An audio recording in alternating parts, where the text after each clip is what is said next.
While my daughter lay motionless in the intensive care unit, IV lines and monitors wrapped around her body, every heartbeat borrowed from machines to claw back her life. Less than an hour's drive away, her husband stood on the deck of a five-star yacht, one hand resting casually on the waist of bikini-clad girls, champagne raised high amid raucous laughter. Sunlight fell squarely on the face of a man who never once looked back toward the hospital. What crushed me was not anger, but the humiliation of having my trust trampled. Every glass he drank, every hour of indulgence he flaunted online, was paid for with my money, the money I had saved with the simple belief that my daughter would never have to worry if she fell ill, and in that moment I understood that some betrayals need no explanation, because the image before your eyes is already too clear. If you have ever placed your full trust in someone only to be humiliated in ways you never expected, stay with this story. And if it touches you, leave a dot. Along with where you are listening from, then subscribe to the channel so I know I am not telling this story alone. I bought the ticket close to midnight, after sitting for a long time in front of the computer screen, unable to open the booking page. Seattle appeared in my mind as an ordinary, familiar destination, nothing to worry about. Yet the urge that made me click confirm was anything but ordinary.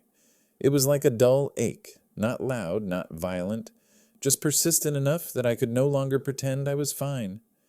It has been 3 years since I last saw Claire. 3 years, measured by a calendar, does not sound long, but measured in solitary dinners, rushed phone calls, the times I picked up the phone only to set it back down again, it dragged on like an entirely different lifetime. Yeah, I told myself she was busy. Her freelance work had no fixed hours. The 2 kids were still young. I understood. I sympathized. I accepted stepping back one step, then another, until the distance grew wide enough to become habit. This time was different. I gave no notice, no text, no call. I wanted to appear as something that once existed normally in our family, a father visiting his daughter simply because he missed her. No reason required, no permission needed. That morning in Bozeman was colder than usual. Wind swept across the parking lot of the local airport, cutting straight into my collar. I pulled my jacket zipper a little higher and placed my compact carry-on onto the conveyor belt. Inside were only a few changes of clothes, blood pressure medication, and a small wooden box I had carefully wrapped in soft cloth. I made that box in the workshop behind my house, carving every line slowly and precisely, the way I have done everything through decades as a structural engineer. No rushing, no carelessness, nothing overlooked. The box was for Lily, my granddaughter. I planned to place Martha's old ring inside when I arrived, for Claire to keep, for the child, until she was old enough. Martha has been gone for 5 years, long enough for the pain to lose its sharp edge, but never long enough to disappear. There are mornings when I still turn toward the other side of the bed, out of reflex, only to remember that no one is there anymore. On the plane, as the engine settled into a steady hum and the cabin lights softened, I took out my wallet. An old photograph, its corners worn smooth, slipped from an inner pocket.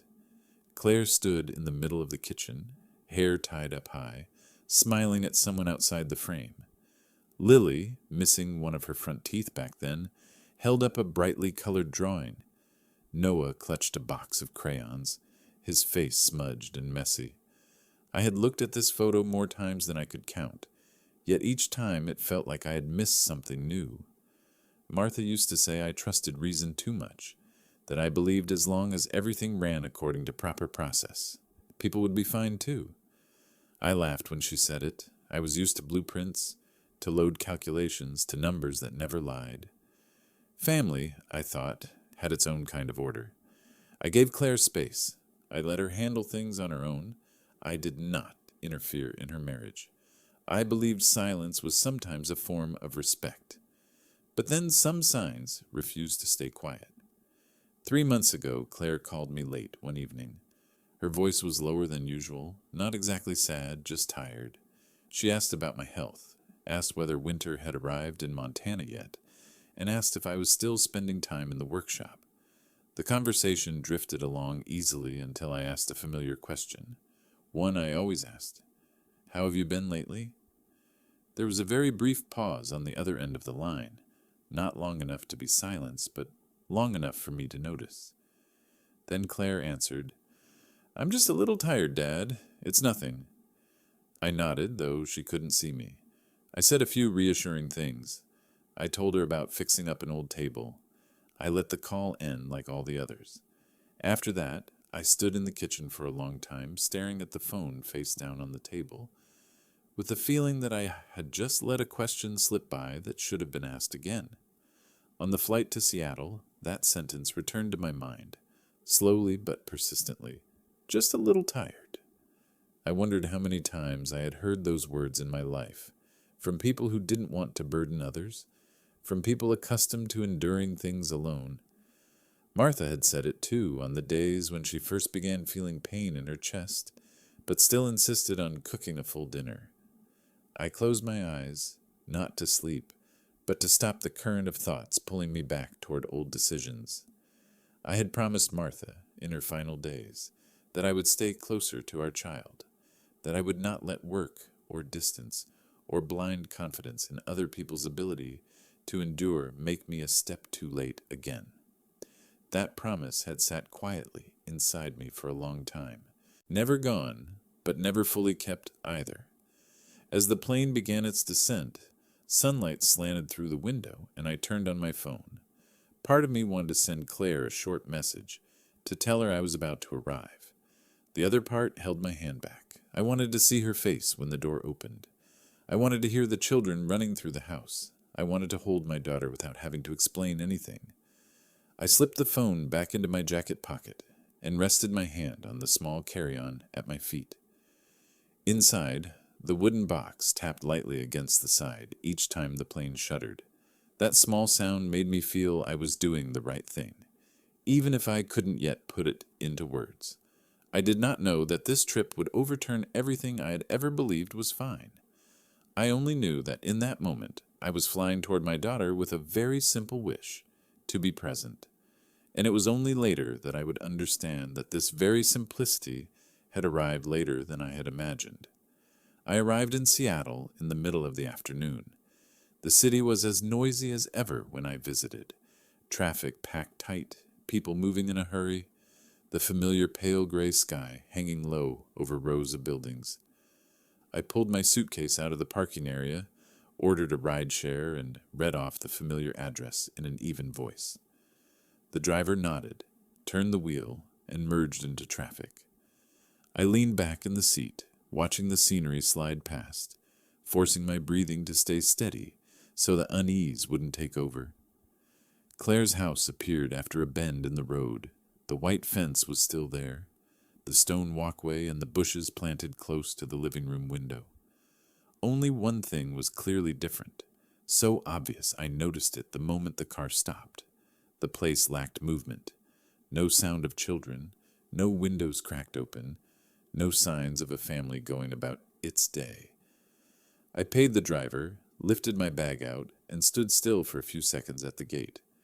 Professional habit made me take in the whole before focusing on the details. The garage door was shut tight. The curtains were fully drawn. The front yard was clean but bare, as if no one had gone in or out for a long time. I rang the doorbell. The chime sounded crisp, traveled inside, then disappeared. I waited. There was no response. I pressed it again, holding my finger there longer. Still nothing. The silence didn't feel like avoidance. It felt like a house that had been forgotten. I knocked lightly on the doorframe, called Claire's name, and called the children's names. No answer. I stepped back half a pace and looked around again, this time more carefully. The mailbox at the gate was bulging. Envelopes were piled on top of one another, a few slipping out, their edges curled from moisture. I opened the box and pulled out a stack to look at. Power bills, advertisements, and a small unopened package. The postmarks showed they had been sitting there for over a week. Claire used to be meticulous about this. Every couple of days she checked it and kept things neatly sorted. I put the mail back, closed the box, and unanswered questions began to form in my mind. The camera mounted on the front door frame was powered off. No indicator light. I remembered the last time I visited, when Claire had proudly shown off the newly installed security system, saying it made her feel safer when Evan traveled for work. A device like that doesn't just go quiet on its own. Either someone deliberately turned it off, or no one had paid attention to it for a long time. I walked along the narrow path to the side of the house and looked into the backyard through the low fence. The outdoor table and chairs were coated with a thin layer of dust. The flower bed along the porch held only dry stems. Wilted leaves curled inward. The vegetable planters Claire once proudly showed in photos were now nothing but cracked soil. Near the kitchen door, one of Noah's toy cars lay on its side, a wheel caught in the grass. That sight made me stop longer than necessary. Children do not leave their things like that if they are still playing around the house. I went back to the front porch, set my bag down on the step, and sat. An old habit returned. When things don't line up, I need more data. I took out my phone, intending to call Claire. My hand paused midway. If she were busy or asleep, a sudden call might only irritate her. I decided to wait a little longer. A figure appeared from the neighboring house, a middle-aged woman wearing a wide-brimmed hat, pruning shears in hand. She studied me for a few seconds, then approached cautiously. "Are you looking for the family here?" she asked politely. "I'm Claire's father," I replied, standing up. "Is her family away?" She tilted her head, thinking, I haven't seen her much these past few weeks. Before, I heard the children laughing every morning. Lately, it's been completely quiet. "Have you seen the kids?" I asked. "Yes," she nodded. "Every morning around 8, a young woman comes to pick them up. Looks like a nanny. The car stops briefly, takes the children, then leaves. I assumed Claire was busy with something." That information shifted things slightly, but not enough to ease my mind. The children were still being taken somewhere, which meant they were safe. But where was Claire? I thanked the neighbor. She smiled and added that I should knock if I needed anything. When she returned to her plants, I sat back down on the step, staring at the front door as if it were about to tell me something. I took out the small notebook from my jacket pocket, the one I have carried since my days on construction sites. I did not write much, only short notes. Full mailbox, camera off, neglected yard, and children picked up. No conclusions, not yet. I am used to separating observation from emotion. It keeps me from panicking, even when an uneasy feeling is rising inside me. I tried calling Claire. The phone rang a few times, then went to voicemail. Her recorded voice played, still as cheerful as ever, making the gap between sound and reality even sharper. I did not leave a message. I called again. Same result. I stood up, picked up my bag, and walked around the house once more, this time paying attention to smaller details. The wall calendar in the living room still stuck on last month, visible through a gap in the curtains. The trash bin not taken out on the correct day. The flower pots by the porch left unwatered. These small things added together formed a picture that was not right. This was not a disappearance. There were no signs of chaos, no belongings scattered, no forced doors or windows. Everything looked like a family had been lifted out of its normal rhythm, leaving the shell intact but hollow inside. The feeling sent a chill up my spine. I stood by the door a while longer, then rolled my suitcase back to the car. I knew I needed to take the next step instead of continuing to guess in front of a house that refused to answer questions. Before leaving, I looked back one last time. The late afternoon light fell across the steps where I had been sitting, highlighting the small worn marks left by time. I thought that if Claire were here, she would not have let things come to this. As the car pulled away, I leaned my head against the seat and watched the house disappear around the bend. The notes in my pocket carried no meaning yet, beyond reminding me that something was off. I did not know how I would face it, only that this trip had entered a different phase, from curiosity to concern, from concern toward a growing unease that I could no longer dismiss with my familiar reliance on reason. I left the neighborhood in a half-awake, half-dazed state. Claire's house was still there, so quiet it made me doubt my own hearing. I told the driver to head straight toward downtown. During the ride, I didn't look at my phone. I needed a few minutes to organize what I had just seen, the same way I always did before stepping into a difficult problem. When the car pulled over at the curb, I got out and stood under a covered corner. Wind from the bay blew in, carrying a salty chill. I opened my contacts and stopped at Claire's name. My finger hesitated for a beat. I had already called twice and gotten the same result. This time I chose not to delay. I pressed call. The phone rang. 1 ring. 2 rings. Then, just as the familiar voicemail recording was about to start, the call was answered. Before I could speak, a low, clear male voice came through the line, carrying the cadence of someone accustomed to professional settings. "Hello, this is the intensive care unit at Swedish Medical Center. May I ask who is calling? Claire's phone is currently being held at the nurse's station for family contact, if needed." I straightened instinctively, as if someone had just called my name in a meeting room. "My name is Robert Hale. I'm calling my daughter, Claire Hale." There was a very brief pause. Not hesitation, but the sound of someone checking a list. The voice continued, calm but careful. "Mr. Hale, I need to verify a few details. Claire's date of birth and your relationship to the patient." I answered each question slowly and clearly. Numbers and personal facts I had never imagined reciting to a stranger were now the conditions required for me to hear one more sentence. "Thank you," the man said. "I'm Dr. Rivera. I need to inform you that Claire is currently being treated at our hospital." I tightened my grip on the phone. "What's wrong with her?" "Sir, over the phone I can only share limited information," the doctor replied. "I strongly recommend that you come to the hospital immediately. We can discuss the details in person." His tone was neither rushed nor evasive. To me, that made it more frightening than any blunt statement could have. "Where is my daughter right now?" I asked, unable to hide the tension this time. "She is in the intensive care unit," the doctor answered. "Are you able to come in right away?" The question hit me square in the chest. Intensive care unit. Those words needed no explanation. I swallowed hard, my throat dry. "I'm coming now," I said, then heard myself ask, almost unconsciously, "Is she stable?" On the other end, the doctor did not answer immediately. When he spoke again, his voice remained professionally composed, but something in it had lowered. "We are doing everything we can, sir. Claire has been hospitalized for several weeks." The call ended there. No reassurance, no details. Just an address, a floor, and the name of a department. I stared at the darkened phone screen, feeling as though I had been pushed off a familiar plane into an entirely different world. I called for a car and gave the hospital's name in a hoarse voice. As the car moved, I leaned back and closed my eyes.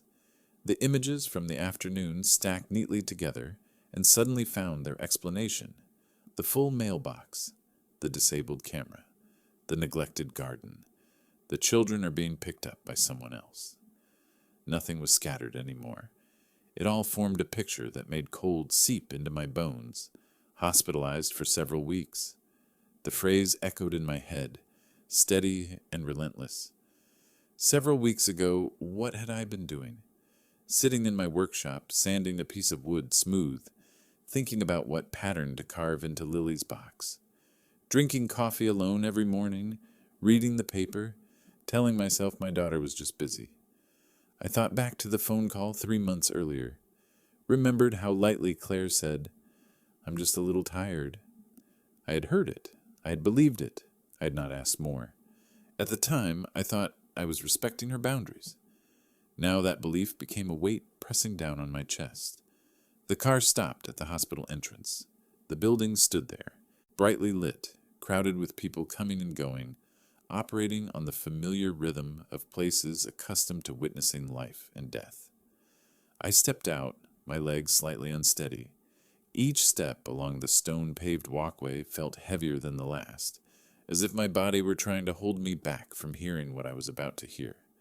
Inside the lobby, the familiar smell of disinfectant hit me at once. I walked up to the reception desk and gave my daughter's name. The woman behind the counter typed quickly on her computer, looked up at me, then handed me an access badge. "Intensive care unit, 7th floor," she said, her voice soft but clear. "Elevators on the left." When the elevator doors closed, I realized my hands were shaking. I laced my fingers together, took a deep breath, and tried to keep my mind steady. The elevator rose slowly. The numbers on the digital panel climbed one floor at a time, and with each change, my heart hammered harder. The doors opened. The space ahead was nothing like the lobby below. White light, long corridors, machines emitting steady, measured rhythms. Dr. Rivera stood near the nurse's station and recognized me the moment I approached. He shook my hand, firm but brief. "Mr. Hale," he said, "I'm sorry we're meeting under these circumstances." I looked into his eyes, searching for something to hold on to. "Please be direct," I said. "What is wrong with my daughter?" He guided me to a quieter corner where the machines sounded more distant. He did not evade the question. "Claire has been diagnosed with stage 4 cancer. The disease has progressed rapidly. She is currently being closely monitored in the ICU." I heard every word and understood every meaning, yet my mind refused to accept them as a complete reality. Cancer. Stage 4. Until now, those concepts had existed for me only on paper, in medical reports, in other people's stories. "How long?" I asked, my voice turning hoarse. "We admitted her a little over 3 weeks ago," the doctor replied. "Before that, she had symptoms for some time, but did not come to the hospital immediately." I nodded without speaking. A heavy sensation spread through me, not pure fear, but something closer to regret. Where had I been during those weeks?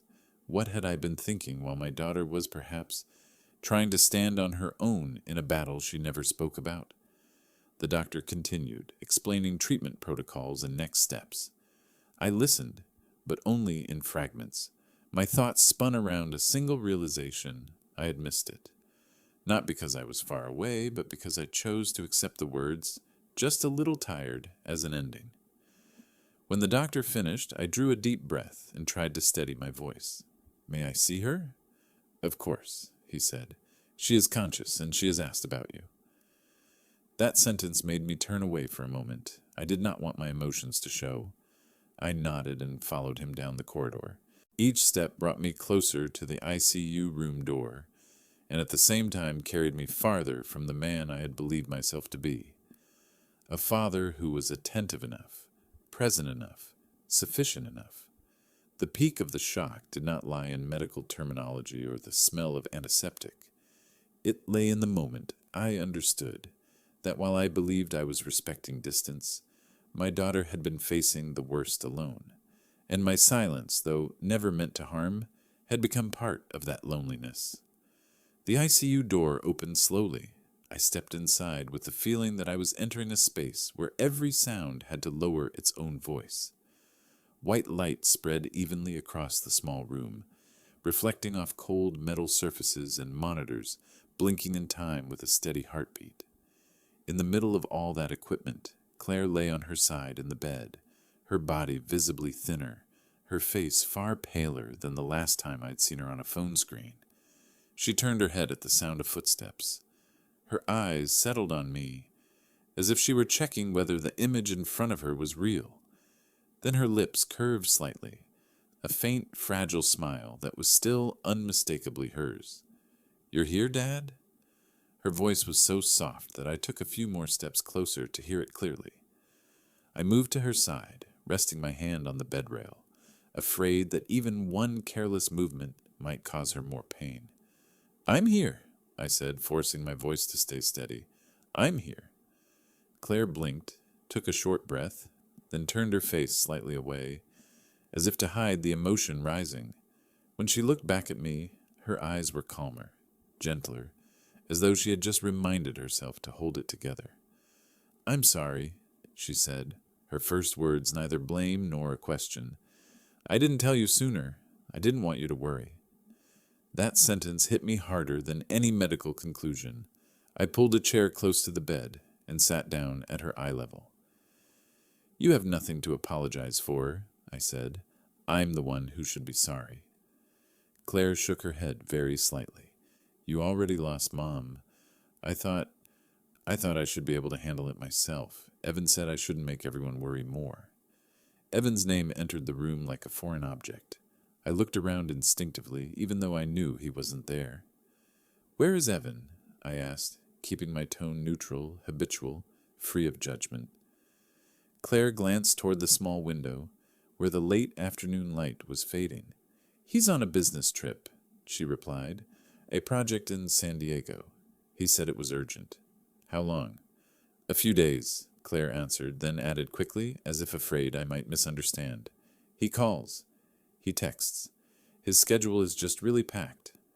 I nodded, but inside I noted something else. A man whose wife is in the ICU, if he truly cared, could appear at least once. I didn't voice the thought. Not yet.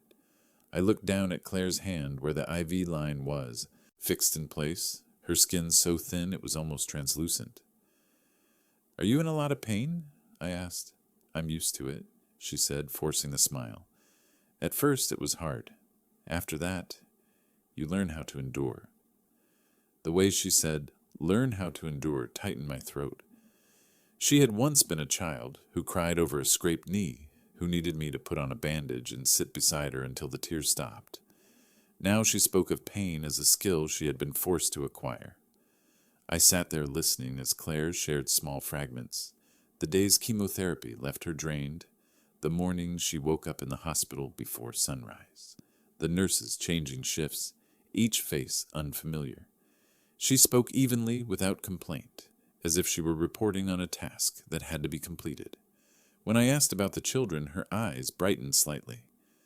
"Lily's doing well in school," she said. "Noah keeps asking when I'm coming home. I tell them Mom is just away for a while." "Does Evan bring the kids here?" I asked. Claire hesitated for a brief moment, then shook her head. "The hospital is crowded.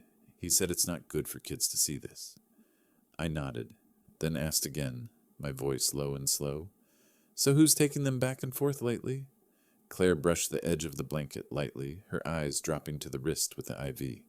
"A close friend," she said. "She lives nearby. She takes Lily and Noah every morning, keeps them until evening." "Since when has she been helping?" Claire drew in a small breath.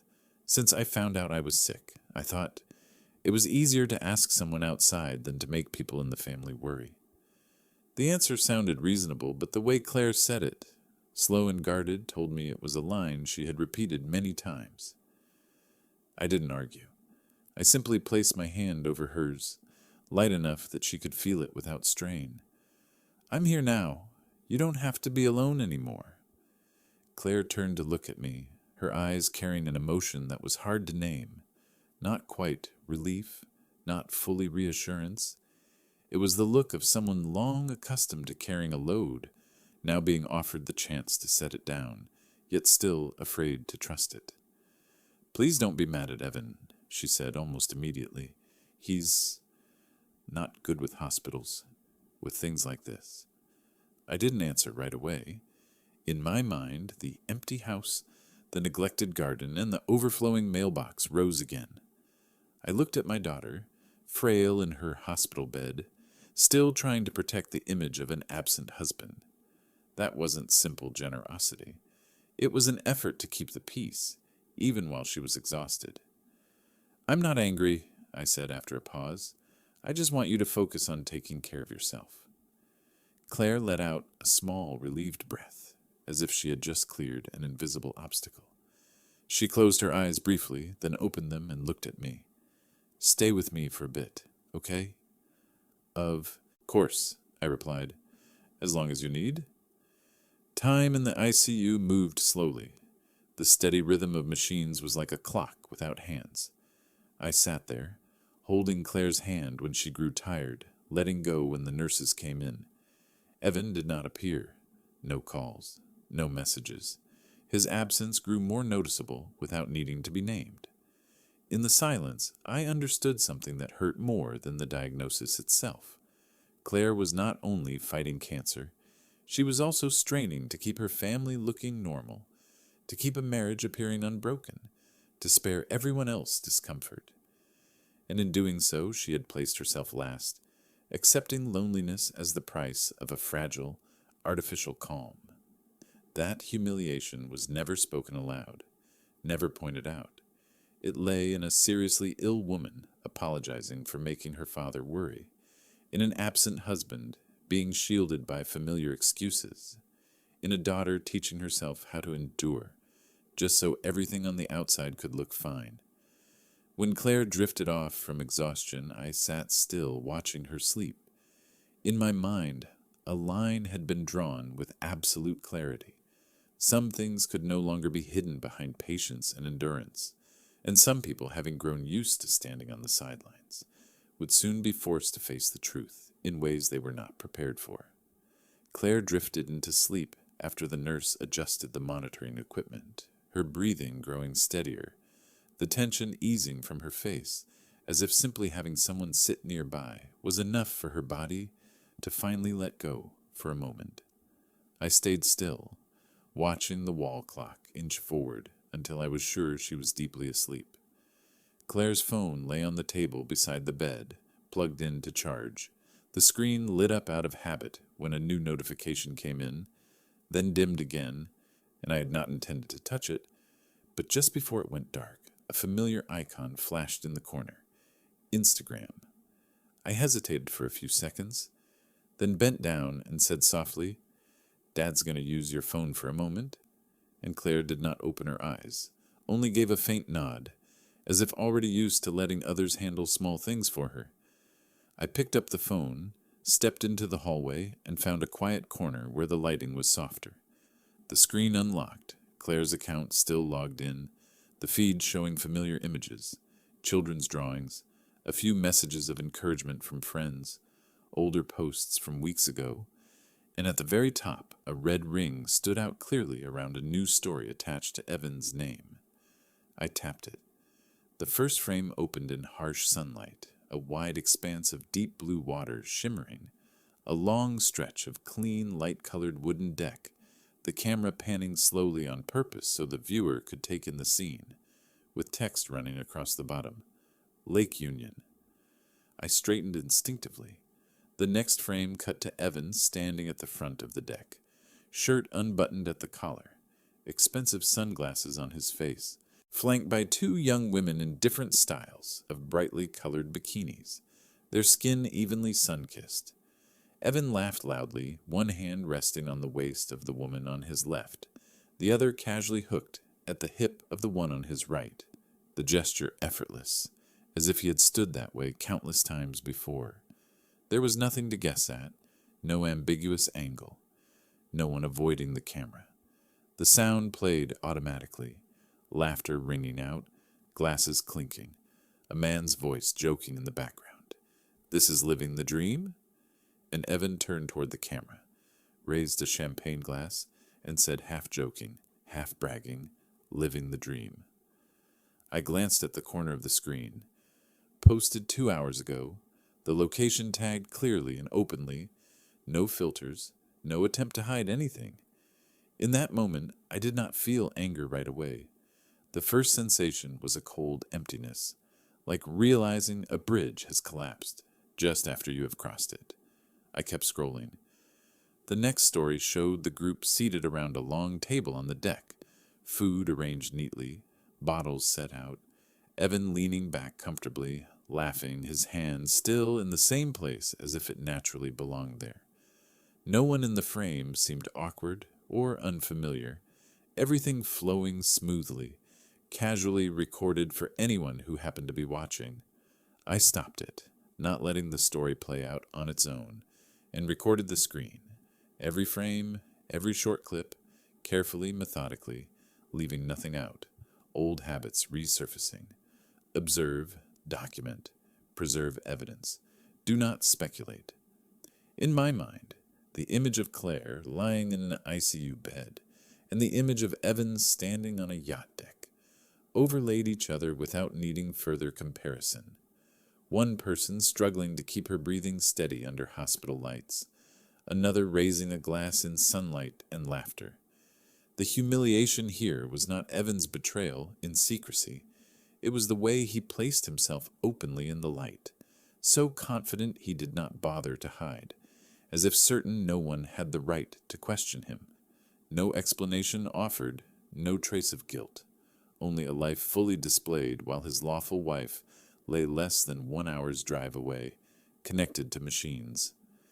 I locked the screen and leaned back against the hallway wall as a nurse passed by and gave a polite nod, which I returned calmly, keeping my face composed while everything inside shifted, though not yet ready to surface. When I returned to the room, Claire was still asleep. I placed the phone back exactly where it had been, plugged in as before, leaving no trace, then sat down and watched my daughter for a long time, knowing she had no idea that just minutes earlier, her husband had personally pulled away the final curtain from their marriage in front of friends, followers, and anyone who happened to scroll past. This was only the first layer. Evan had not been confronted.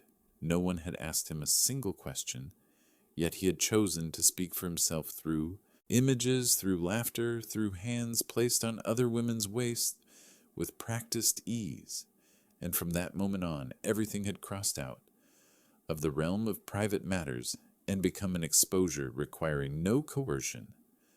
I sat quietly, listening to the steady rhythm of machines beside the hospital bed, not thinking about what I would say to Evan, knowing only one thing with absolute clarity.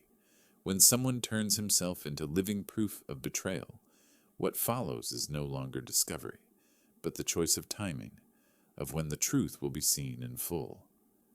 After placing the phone back on the table beside the bed, I didn't sit down right away.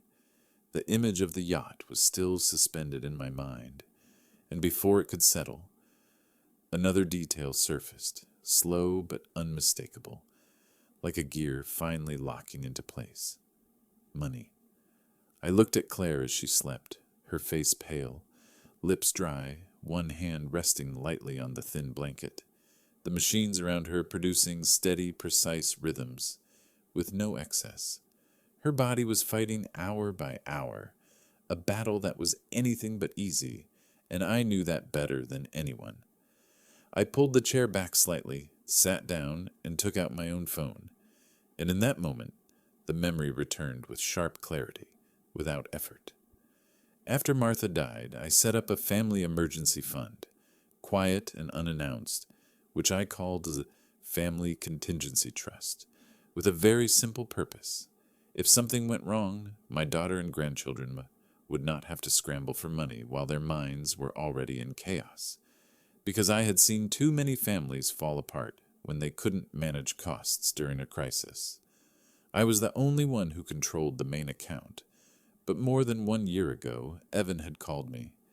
It was a calm evening, his voice measured and careful, saying Claire had been tired lately, her work slowing down, expenses increasing, and then he said something that softened me.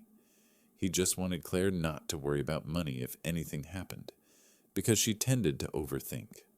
I thought about it for several days, then agreed to give Evan limited access, view and spending only within predefined boundaries, no cash withdrawals, no structural changes.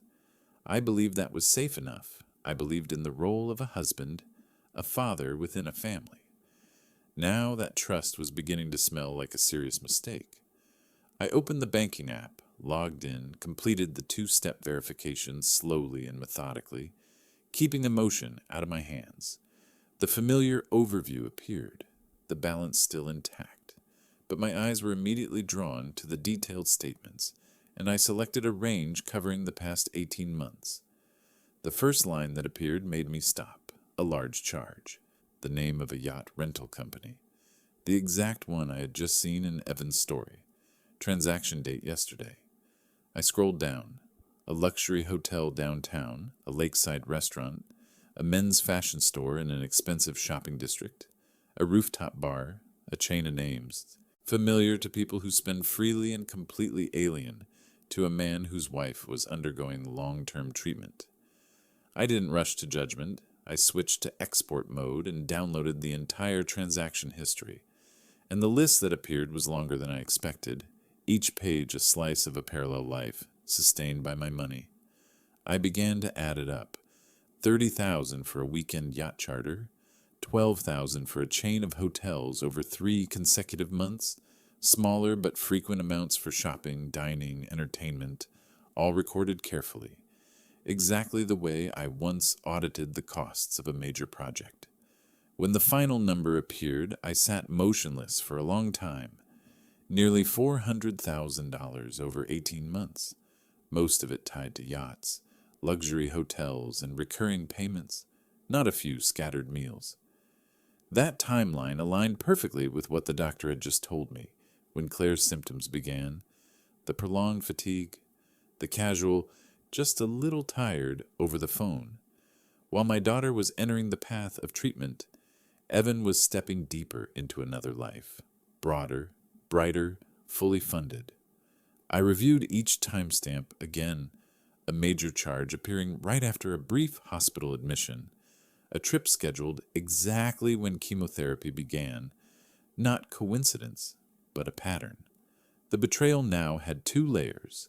One was the image on the yacht, hands on other women's waists in the sunlight, and the other was quieter, but more toxic. The money I set aside to protect my daughter being used to nourish that very betrayal. I locked the screen and set the phone down, my hands clasped together, no longer feeling a flash of anger, but something colder, clearer, orderly, like realizing a structural calculation was wrong and knowing that if it wasn't corrected at the foundation, the entire building would collapse. I turned to look at Claire as she shifted slightly in her sleep, her brow tightening, then relaxing. She still believed her husband was on a business trip. She still trusted that everything was being handled, but I no longer did. From that moment on, this was no longer just about the absence of a husband. It had become a case of appropriation, deliberate exploitation, prolonged and masked by polite words and a convincing performance. The money had flowed in the wrong direction, and when money goes wrong, sooner or later someone has to step in and stop it. And from a lifetime of experience, I knew that couldn't be done in haste. It required the right moment, the right method, and enough cold clarity to avoid making further mistakes. Outside the window, the Seattle sky darkened, while the lights in the ICU room remained steady, and I sat there between 2 opposing worlds, one where life was being preserved minute by minute, and another only a few miles away, where my money was being spent as if it would never run out. Understanding that from this moment on, everything had turned a page, and the next page would no longer be about discovery, but about action. While Claire was still asleep, I left the ICU room in silence, without announcing it, without being asked, because the hospital runs the way it runs, and so do I. And there are things that, when done properly, make no sound at all. I went down a floor and found a quieter area with softer lighting and chairs set against the wall, private enough to talk without being overheard, sat down, took out my phone, opened my contacts, and selected the number of my personal account manager, someone I had worked with for many years, someone who knew my voice and knew the way I spoke when I had already made up my mind. The phone rang twice before she answered. "Good afternoon, Mr. Hale," she said. "I'm looking at your file now. How can I assist you immediately?" "I need to revoke all access Evan Hale has to the Family Contingency Trust," I said, my voice even, neither raised nor lowered. "Effective immediately." There were no unnecessary questions, only a brief pause as she shifted into execution mode. "I need to verify your identity," she said. "Please provide your security code and the date the trust was established." I answered clearly, without a single digit wrong. "Thank you," she continued. "Evan currently has limited access, including linked card spending and recurring payments. You are confirming full revocation, correct?" "Correct," I said. That includes both physical and virtual cards. Stop all automatic payments associated with his name. The order will take effect instantly, she informed me. Any transactions currently in process will be placed in pending status for review. Would you like us to flag this as access abuse for dispute documentation? Yes, I replied after a brief pause. Note that the access was used beyond the purpose originally agreed upon. I could hear her typing rapidly, the steady rhythm of the keyboard coming through the line, a sound that reassured me in a familiar way, because everything was proceeding according to protocol. Cards linked to Evan's name will be declined on the next attempted charge, she said. Autopay has been stopped. Remaining funds in the sub-account will be transferred back to your primary account. The transfer status is pending and should be completed within 24 hours. Good, I said. Send me written confirmation. The email will be sent within minutes, she replied. Additionally, I recommend contacting the fraud support line to open a parallel record in case a dispute arises later. I'll do that now. The call ended and I did not linger. I dialed the next number, the bank's fraud line, where a neutral male voice answered and asked me to describe the situation. I stated it plainly and to the point. Access granted for family reasons, used for unrelated personal purposes, over an extended period, involving significant amounts. We will open an internal record, he said. This does not constitute a criminal accusation, but it creates an internal trail should legal action ever be required. That's exactly what I need, I replied. I provided key timestamps, the total transaction value, and confirmed that access had already been revoked. He read each point back to ensure accuracy, and I corrected one small detail regarding the start date, after which everything was logged precisely. When the call ended, I stared at my phone screen for a few seconds longer as an email notification arrived, opened it, and read each line of confirmation. Sub-account locked, cards canceled, recurring payments stopped, internal notes created. There was no thunder, no flashing screen, just a sequence of cold, clean actions that could not be reversed. I put the phone away, stood up, and headed back to the elevator. And as the doors closed, I caught my reflection in the dull metal, my face not much different from when I had left the ICU, except for one thing, a clarity in my eyes because I knew exactly what I was doing and why it had to be done. Somewhere out on the water, Evan was still laughing, still assuming the money would keep flowing as before, unaware that the artery had been clamped shut, with no warning, no explanation, only a reality that would reveal itself at the next attempted payment. When I returned to the room, Claire was still asleep. I sat back down in the same chair and rested my hand on the bed rail, the heart monitor steady, and for the first time in hours, I let out a slow breath. This was not revenge. This was surgery, cutting at the right place, stopping at the right moment, with no emotion allowed to throw off the hand. And like any necessary intervention, it was done to prevent further damage from spreading. I knew that from this moment on, the countdown had begun for Evan. Not through threats, but through declined charges, frozen transactions, and a lavish life suddenly cut off from its source. And I remained seated beside my daughter's bed, quietly keeping watch, because for me there was still only one priority, making sure that when Claire woke up, the world around her would be just a little less dangerous than it had been before. I was sitting beside Claire's bed when my phone vibrated lightly in my jacket pocket. Not a call, but the final confirmation notification from the bank, a short line that said, "Enough." I locked the screen, set the phone down, and looked back at my daughter, the heart rhythm on the monitor still steady, and I breathed in slowly, knowing that somewhere out there, consequences had just been set in motion, and things moved faster than I expected. Late afternoon sunlight still clung to the surface of the lake, the yacht moored close to the dock, warm wooden deck underfoot, music playing just loud enough to drown out the water. Evan standing near the bow with his hand still resting casually at the waist of one of the two women beside him, a cluster of men in polo shirts and gleaming watches talking about funding rounds and deals about to close, everything looking like a scene he knew by heart. A crew member stepped forward holding a handheld payment terminal, speaking softly and politely in the manner of high-end service, and Evan turned, pulled out his card, and handed it over with the easy confidence of someone who had done this too many times to think about it. The machine emitted a short tone.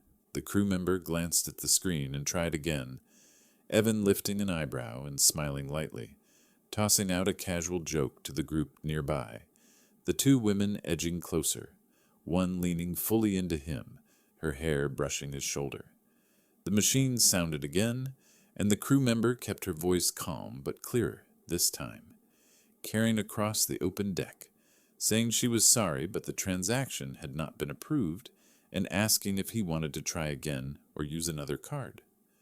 Evan hesitated just a fraction, reached for his wallet, switched cards, and handed it over, the smile still on his face but now stiff, while one of the men behind him stopped mid-sentence and glanced over.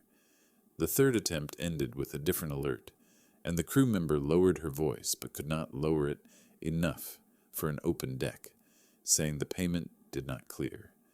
The atmosphere collapsed almost instantly, the music still playing, but the laughter gone. Evan looking around as if searching for a familiar face to latch onto, mumbling something about a system issue and pending transfers. The crew member nodding courteously and then delivering the line no one on that yacht wanted to hear, that per policy, if payment could not be confirmed, they would have to ask the guest to leave the vessel. A beat of silence passed, not long, but long enough for every eye to focus, the two women beside Evan withdrawing their hands and each stepping back half a pace on instinct, a younger partner looking down at his phone to avoid eye contact, another pretending to adjust his shoe. Evan opened his mouth and closed it again, tried to smile, but his lips would not cooperate, saying there must be a mistake and that he would call the bank, while the crew member waited without pressing, standing straight in place. That calm professionalism, making everything unmistakable. Evan calling as the phone rang with no one answering in time to save him from the moment. Another phone lifted, then another. No signal needed. The crowd knowing when something was worth recording. Whispers beginning to spread. Not loud, but loud enough for the person at the center to hear. Evan turned away, avoiding eyes, tugging at his shirt, adjusting his glasses, gathering his personal items, the two women exchanging a look before turning elsewhere, one stepping forward to quietly tell the crew member she was not leaving with him, a small sentence that created a very large distance. The crew member gestured toward the gangway and said, "This way, sir," and Evan walked. No. Applause, no loud laughter, the silence itself doing the humiliating, each step confirming he had fallen out of the circle he tried to stand among. And when he reached the dock, he looked back to see conversations resuming on the deck without him in the frame. Someone zoomed in while filming, no face hidden, no cutaway. A few miles from the hospital, I sat beside Claire's bed as my phone vibrated again, and I did not need to look to know what had just happened. Her heart rhythm still steady as I rested my hand on the bed rail and held still. The humiliation had completed itself without me appearing, without a single confrontation, Evan having stepped onto the stage on his own, turned on the lights himself, and then been asked to leave in front of the very people he most wanted to impress.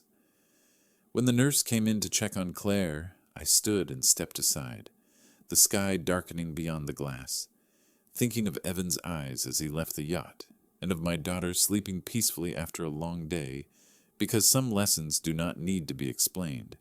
They find their way to the person meant to receive them through the gaze of a crowd, through a procedural sentence delivered at the right moment, through standing alone in a place that once felt like it belonged to you. And when that lesson ends, what remains is a silence deep enough to be remembered for a very long time. I had just sat back down when my phone vibrated again, this time not a notification but an incoming call, an unfamiliar number, yet I didn't need to guess, because at this moment, There was only one person panicked enough to call me. I glanced at the bed. Claire was awake now, propped against the pillows, her eyes tired but alert. And when the phone kept buzzing, I didn't step outside. Instead, I pulled the small table closer, set the phone on it, switched to speaker, lowered the volume so only the two of us could hear, and drew the curtain so no one else would be disturbed. "If you have something to say," I spoke into the phone, my voice low and steady. "Say it directly. I'm not entertaining detours here." Claire looked at me, startled when Evan's voice filled the room. I didn't explain, only gave a very slight nod, a quiet message that she needed to hear this. "Hello?" On the other end, Evan was breathing hard. No greeting, no pretense.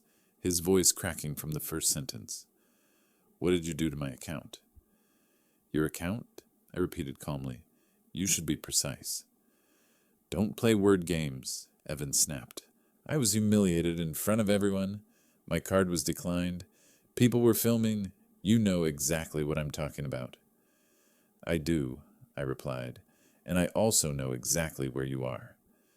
There was a short silence, then his tone shifted, less sharp, more pleading. "Listen, Robert, we're all adults. There must be some misunderstanding. I only use the money to clear my head. It's been a stressful time." "I thought you were on a business trip," I said. "That's what Claire told me." Evan gave a dry laugh. "You know how sensitive she is. I didn't want to make things heavier." Encouraged by my silence, he continued. "You don't live with her, so you don't understand. Claire, she's not the same anymore." My hand tightened, but my voice stayed level. "What exactly do you mean?" "You see it." Evan spoke faster. "Always tired, irritable, and her body." He paused briefly, then dropped the next line as if stating a fact. "Illness ruins everything. The whole future." I didn't answer right away. On the hospital bed, Claire pushed herself upright, her fingers gripping the edge of the blanket. "You're talking about your wife," I said slowly. "Wife?" Evan laughed. "Do you think I want to spend the rest of my life as a caregiver? I married a partner, not a burden." The air froze. I didn't need to look to know Claire heard every word, and Evan needed no prompting to expose himself. "You used my money," I said, "to fund your private life, and now you're calling my daughter a burden?" "Don't dramatize it," Evan snapped. "That money will be Claire's eventually. I just used it early." "I revoked your access," I said, "because you abused it." Evan went silent for a few seconds. Then his voice turned cold and sharp. "If you don't restore it, I'll file for divorce. I'll go for custody. Do you think a court will give 2 kids to a seriously ill woman?" The sentence landed like a dull blade.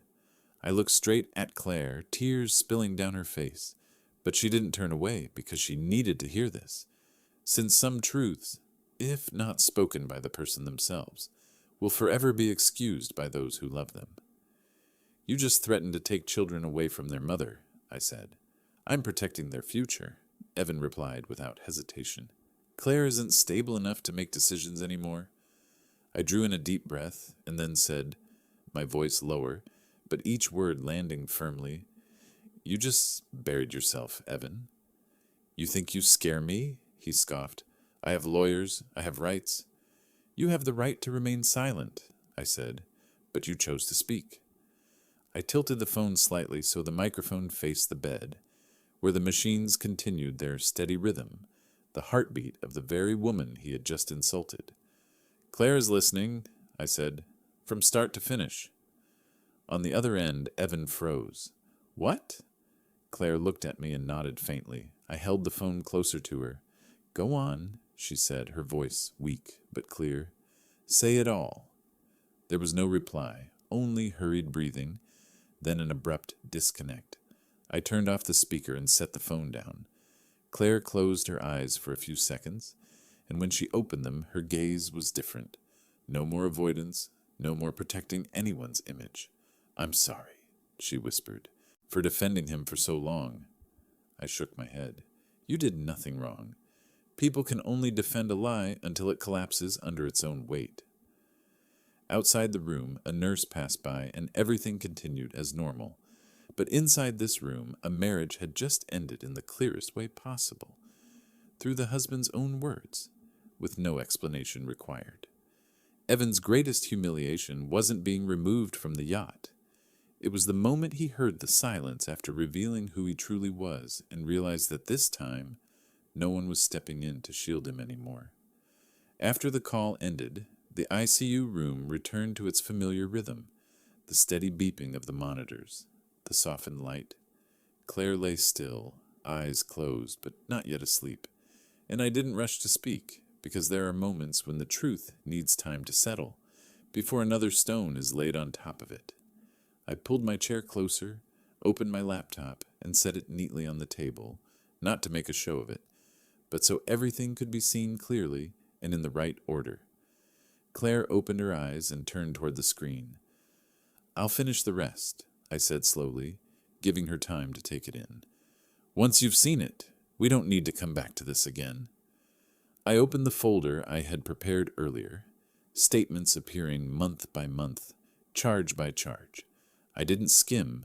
I moved line by line, stopping at the key points: the yacht trip, the lakeside hotels, the shopping sprees that lined up exactly with the weeks she was admitted to the hospital, each detail placed side by side, needing no commentary. "I didn't add anything," I said. "I just put it together." Claire watched in silence, her hand resting on the blanket, fingers trembling slightly before slowly going still. I moved to the next page, the bank's internal note documenting abuse of access, the date and time stamped clearly. No emotion, just data. I stopped at the end, the timestamp of the call that had just happened. I didn't play it back. There was no need. The words had already hung in the air long enough. "I'm not using this recording to shame him," I said. "I'm keeping it so this ends the right way, and so you never have to explain for him again." Claire swallowed. "What are you going to do?" I closed the laptop and set it aside. "I'll say one sentence," I said. "Then I'll stop. No arguing, no explaining." I opened my phone and typed the message, short and direct, read it once, then showed the screen to Claire before sending. She gave a very small nod. The message went out. Just one sentence enough to follow Evan for the rest of his life. "Your children will know exactly where you were when their mother was dying." No emojis, no conditions, no threats, just the truth, placed in the context he had always tried to avoid. I waited a beat, didn't wait for a reply, opened the contact list, and blocked the number, the motion clean and decisive, the door closing neatly without leaving space for a belated plea. Claire let out a slow breath. "I'm scared," she said, "but I also feel lighter." "Because you look straight at it," I replied. "A person's reputation is built by what they do when no one is watching, and it collapses the same way." Outside, a nurse passed by, life continuing as usual. But in this room, a fabricated legacy had just ended, without courtrooms, without crowds, simply by placing the truth where it could not be erased. I stood, drew back the curtain slightly, the Seattle sky gray and misted with rain, then turned back and rested my hand on the bed rail. "What comes next," I said, "is for you to heal. My part is done." Claire closed her eyes, this time to rest, and I stayed seated, watching her breathing settle into an even rhythm. Somewhere, Evan might be staring at a blank screen, realizing that what he had lost was not just money or a night of pleasure, but the right to tell a flattering story about himself. And once a reputation dies that way, everything else that follows is just consequence. The next morning, I left the hospital earlier than usual. Claire was still asleep, having finally drifted off after a long night. Her breathing even, her face softened, as if a burden she had carried for too long had finally been set down. I closed the door gently and stepped into a hallway still quiet, the faint smell of diluted coffee mixed with the familiar scent of disinfectant. Today was for cleaning up what Evan had left behind, in the only way that truly works, the law. I met the attorney in a small office near downtown, No flashy sign, just a modest space with good light, a tidy desk, and neatly stacked files. The man across from me read slowly, did not interrupt, did not show reaction. He asked only what was necessary at the right moments. I laid out the bank statements, screenshots, timestamps, and the threatening message, all arranged in order, like a problem with every variable accounted for. "We'll file for an emergency temporary protection order today," he said. "There's clear cause: emotional intimidation, financial exploitation, and risk of harm to someone undergoing serious medical treatment." I nodded. I hadn't come to debate. I had come to finish things. That afternoon, the on-call judge reviewed the filing under emergency procedure. The hearing was brief and efficient. No long arguments needed, only Evan's own words from the call. The temporary protection order was signed the same day. Evan was barred from approaching Claire and the children, barred from direct or indirect contact. Distances were specified, terms read aloud, those lines carrying more weight than any apology or promise ever could. Custody was addressed in parallel.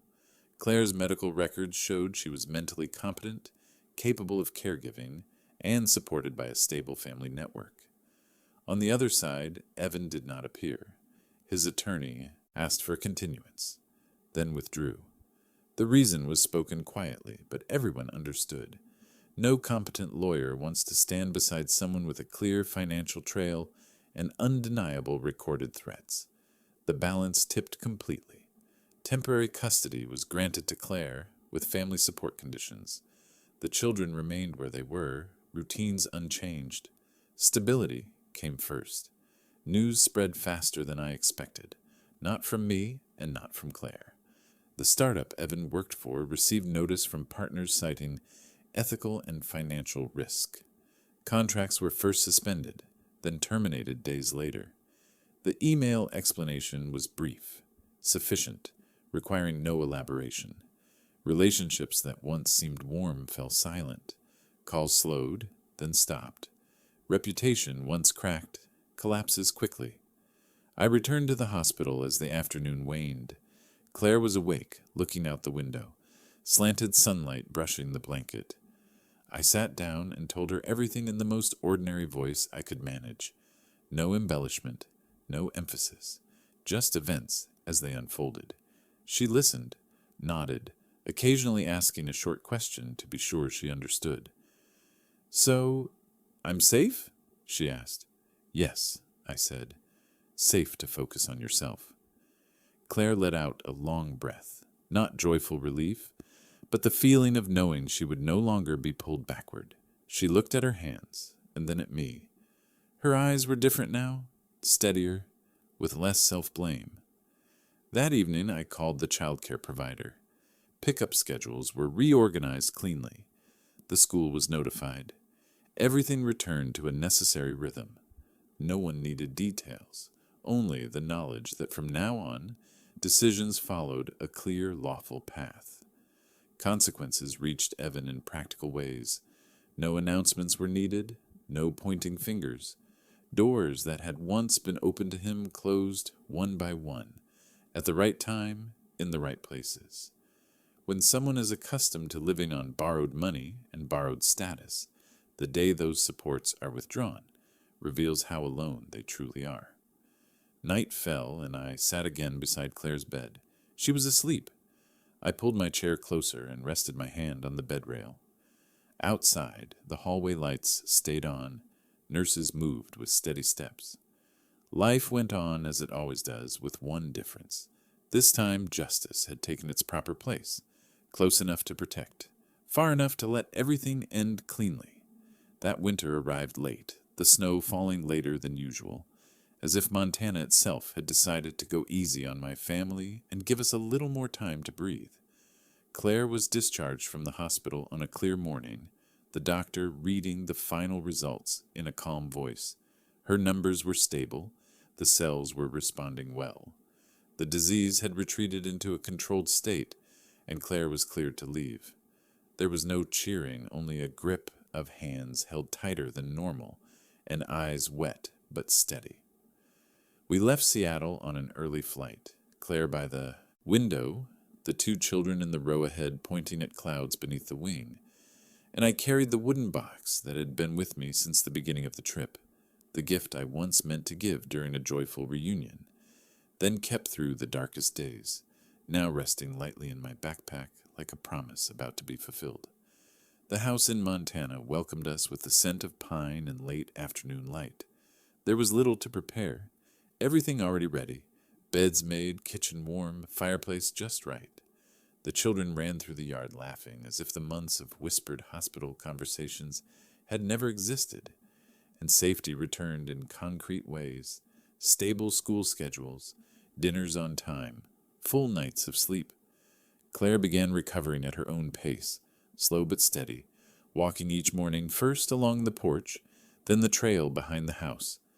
On tired days, she sat by the window, sketching a few lines for a small project, no longer pressured to prove anything, doing only what she had the strength for, while the children learned to ask, "Is Mom okay?" in a natural voice without fear, understanding that care was a family task. One afternoon, Claire placed the wooden box on the kitchen table, opened it, and took out her mother's ring, the old metal catching the sunlight, soft and enduring, and said she wanted to keep it, to remember that she had been through this and was still here, and I nodded, no further words needed. That evening, after the kitchen was cleaned, Claire sat beside me on the front steps, the air cold enough to see our breath, and said slowly and clearly that she still thought about that phone call, and that if I hadn't come, at which point I stopped her and shook my head, saying I came because I had missed too much for too long. She was quiet for a moment, then nodded, the acknowledgement not meant to blame, but to place each of us back where we belonged. I finally understood the simple truth I had long avoided. The word tired is sometimes a last call for help, and I had heard it without stopping to ask more. I had loved my daughter in my own way, but not attentively enough, and admitting that did not make me weaker. It allowed me to stay at the right time, in the right place. News about Evan reached me occasionally through old acquaintances, details unnecessary, doors already closed with no reason to return, while the doors in my own home opened in another direction, the direction of peace. Spring came and the backyard revived, Claire planting new vegetable beds with the children helping to water, evenings spent eating together and talking about ordinary things like school lessons, new recipes, weekend plans, me repairing the old swing and adding another rope, laughter spreading across the yard. There are victories that do not need witnesses. They live in a full night's sleep, waking up with a small plan for the day and knowing you are protected, and justice, when it arrives at the right moment, can do that without noise, needing only to remain long enough for people to move forward. That night, Claire rested her hand on mine and softly said, "Thank you for coming," and I looked up at the star-filled sky and answered in the most ordinary voice possible that I was here. And this time, I stayed. Some stories do not end with applause, but with a quiet evening, where people sit together, knowing that from here on, no one will have to endure in silence again. I tell this story not to boast of victory or to smear anyone, but to remind that sometimes a father only needs to arrive at the right moment and stand in the right place for an entire family to be saved. And if you have ever heard the word tired and failed to stop, if you have ever missed a signal because you believed everything would work out, take this as a gentle reminder not to wait until it is too late. And if this story touched you, leave a dot in the comments and tell me where you are listening from and when, so I know I am not telling this story alone. And if you want to keep hearing stories about quiet justice, family boundaries, and choices that cannot be undone, subscribe to the channel so we can meet again.